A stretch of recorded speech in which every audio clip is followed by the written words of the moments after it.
during my practice, I was typically doing a lot of treatments that dealt mainly circling around allergies.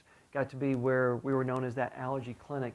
And then several years ago, I came across this new study that came out of Europe that started talking about autism and how a large percentage of autistic patients and people within the autism spectrum disorder, how they actually have an underlying diagnosis of post-traumatic stress disorder, PTSD.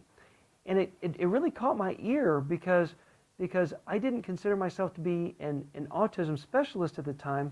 However, I did consider myself to be more of a stress specialist, doing this neurological stress reduction therapy and using the lasers in order to tweak the nervous system and how it responds to certain stressors.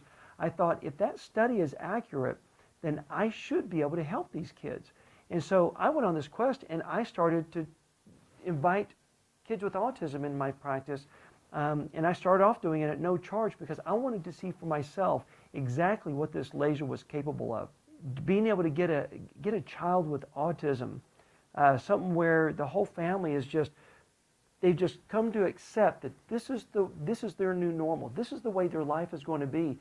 And they're able to bring their child to me, and after 12 treatments, I'm able to take that same child and hand them back to the parents as almost a new child.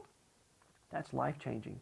It is absolutely life-changing because whenever you get a child and you're able to improve all their allergies and improve all their gut issues, and you're able to get rid of their constipation or their diarrhea and their anxieties and their fears and just the little idiosyncrasies that they deal with on any given day, what happens is you start to see the autism in a totally different light where, typically our average patient is reporting in upwards of a 75% improvement in all their autism symptoms. That's coming from the parents. That's what the parents are telling me.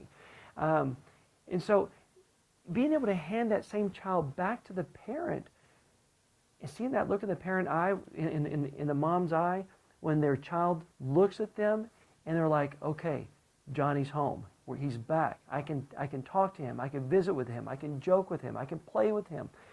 To me, that's what really gets me going. That's where a lot of my passion comes from with dealing with these difficult cases, because using the PTL laser, it's allowed me to give hope to the hopeless. It's allowed me to shed light on an almost impossible situation where the parents feel like that there's nothing else that they can do.